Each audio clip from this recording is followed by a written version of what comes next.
Selasa pagi dini hari, Klein bangun secara alami dan menyiapkan 2 potong roti bakar, sepotong mentega, 1 porsi bacon, dan secangkir kopi sebelum dengan santai membaca koran sambil sarapan.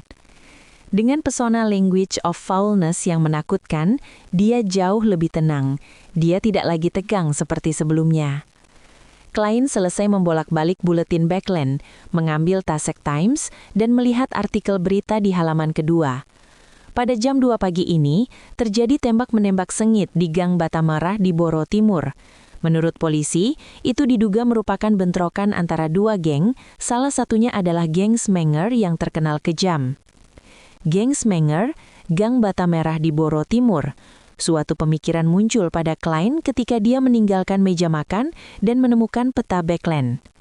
Dengan hanya pandangan sekilas, dia menyadari bahwa Red Brick Alley tidak jauh dari Jalan Bacardi. Selanjutnya, Ian Wright sebelumnya muncul di kantor telegraf di Jalan Bacardi. Apakah Red Brick Alley tempat Ian Wright bersembunyi? Apakah konflik kekerasan antara Departemen Khusus Militer dan Staf Intelijen Republik Inggris? Aku ingin tahu apa hasilnya nanti. Klein mengambil bacon terakhir, memasukkannya ke dalam mulutnya, dan mengunyahnya perlahan.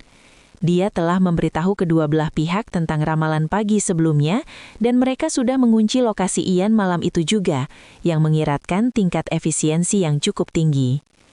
Setelah menyesap kopi, Klein meletakkan koran dan berpikir keras. Tiba-tiba, dia mendengar dentingan bel pintu. Siapa ini? Klein menyekap mulutnya dengan serbet dan menuju ke pintu, bingung. Mungkinkah itu komisi baru? Selama beberapa hari terakhir, saya telah keluar dan sekitar karena duta besar Inggris. Saya bertanya-tanya, berapa banyak pekerjaan dan klien potensial yang telah saya hilangkan. Sangat membuang-buang uang iklan saya. Jika ini terus berlanjut, keuangan saya akan melebar hingga batasnya. Tiba-tiba Klein memikirkan sesuatu dan membuka pintu. Berdiri di luar adalah 2 wanita. Salah satunya adalah Nyonya Summer yang mengenakan gaun berganti. Dia memiliki riasan yang rumit di wajahnya, membuatnya tampak lebih cantik daripada di rumah, dan tidak seperti dia berusia 30-an. Wanita lainnya mengenakan topi bertepi lebar dengan kerudung tartan hitam dan gaun yang lebih gelap, lebih halus. Detektif Moriarty, aku punya teman yang membutuhkan bantuanmu. Stellin Summer memegang topinya berkerudung, tetapi tidak ada sedikit pun senyum di mata birunya. Silahkan masuk. Klein menunjuk ke ruang tamu, dan ketika dia berbalik, dia mengambil kesempatan untuk mengikat kancing atas kemejanya dan menyesuaikan rompi hitamnya. Stellin sedikit mengangguk dan tanpa sepatah kata pun, membimbing wanita berkerudung hitam itu ke dalam ruangan. Dia tahu tempat itu dengan sangat baik, dan tanpa bimbingan Klein, dengan mudah menemukan sofa dan duduk. Klein ingin segera mulai bertanya, tetapi kemudian memikirkan gaya Stellin Summer dalam melakukan sesuatu, jadi dia bertanya dengan senyum, kopi atau teh? Di matanya, Mrs. Summer adalah seorang wanita yang mengejar kualitas hidup yang tinggi dan berusaha menunjukkan keunggulannya setiap saat. Tidak perlu, wanita lain melepas topinya.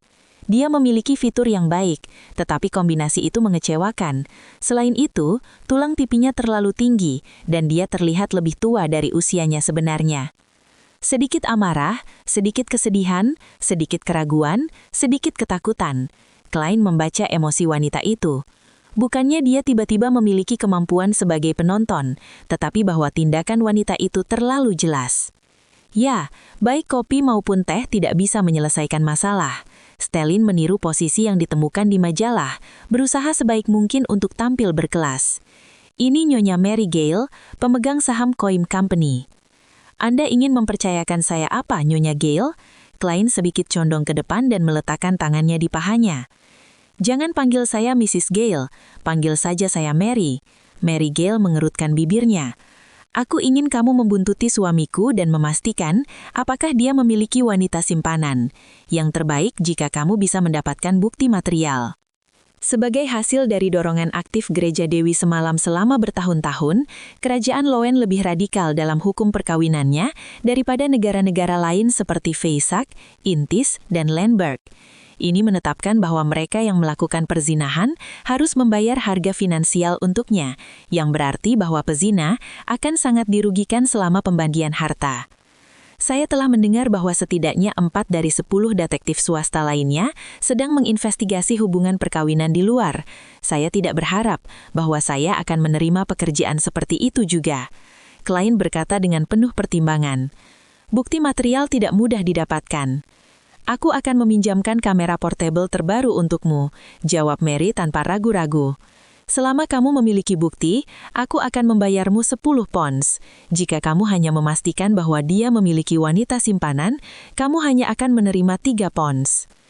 Apakah maksudmu kamera portable tersebut sekitar 2/3 ukuran kepalaku? 10 pounds? Ini bukan harga rendah. Pak Klein telah fokus pada kewirausahaan dan tahu tentang kamera terbaru. Dia ragu-ragu selama 2 detik sebelum berkata, "Baiklah. Tetapi kamu harus memberitahuku informasi terperinci tentang suamimu dan kegiatan rutinnya." Tidak masalah. Mary berhenti sejenak sebelum mengumpulkan seluruh kekuatannya untuk mengatakannya. Terima kasih atas bantuannya. Saya harap kamu tidak akan memberitahu orang lain tentang ini. Stellin Summer mengingatkannya.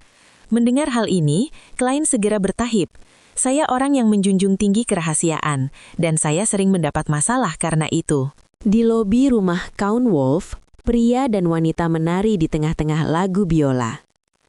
Audrey membawa segelas sampahnya emas pucat ketika dia secara tidak sengaja menabrak Duta Besar Republik Intis untuk Lowen, Bakerland Jane Madan.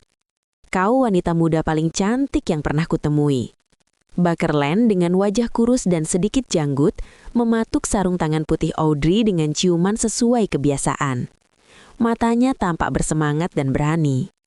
Audrey memutar matanya dan berkata sambil tertawa. Apakah ini cara orang-orang dari Intis berbicara? Ya, kita tidak pernah pelit dengan pujian untuk hal-hal yang indah. Bakerland terkekeh. Jika bukan karena gaya kerajaan Lowen, aku mungkin menyebutmu malaikatku. Orang cabul tua. Audrey mempertahankan senyum anggunnya dan berkata, orang-orang Lowen dan Intis memang berbeda. Itu membuatku berpikir tentang lelucon. Tolong izinkan saya untuk menjadi lancang. Bakerland memicingkan matanya dan berkata, setelah bersenang-senang dengan gadis cantik, sebagian besar pria Lowen akan berkata, oh sayang, aku mau rokok. Tetapi kebanyakan pria Intis akan berkata, dia sengaja berhenti, dan Audrey memiringkan kepalanya, berusaha yang terbaik untuk mengendalikan mualnya sambil terlihat bingung. Apa yang akan mereka katakan? Sebagian besar pria Intis akan berkata, oh sayang, aku harus kembali sekarang dan tidak dapat ditemukan oleh istriku. Bakerland mengangkat gelasnya dan tertawa. Orang yang bisa menertawakan diri sendiri selalu memiliki daya tarik tambahan untuk mereka.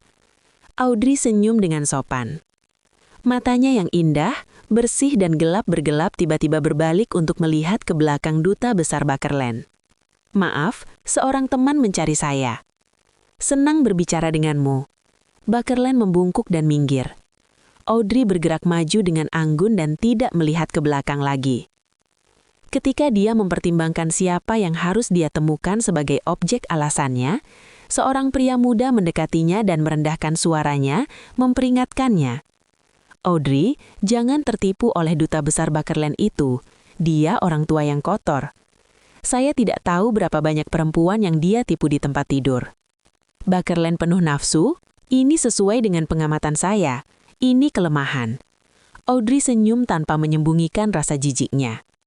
Kens, apakah kamu memiliki kesalahpahaman tentang aku? Dewi, bagaimana saya bisa disihir oleh Duta Besar Bakerland itu? Wangi-wangiannya membuat saya ingin muntah. Kata-katanya sangat busuk dan rasanya seperti burung merak jantan. Kens adalah putra bungsu Viscount Lerhen dan keluarga mereka berhubungan baik dengan keluarga Hall. Menurut Audrey, Kens telah masuk ke MI9 setelah lulus dari Universitas Tingen dan menjadi sangat membingungkan.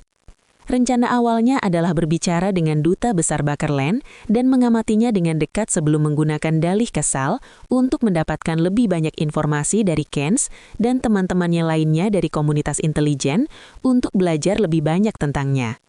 Yang mengejutkan, dia tidak perlu mencari Kens Lerhen sejak dia datang dan memulai percakapan yang sesuai dengan kemauannya sendiri. Perasaanmu benar. Kens tersenyum tulus.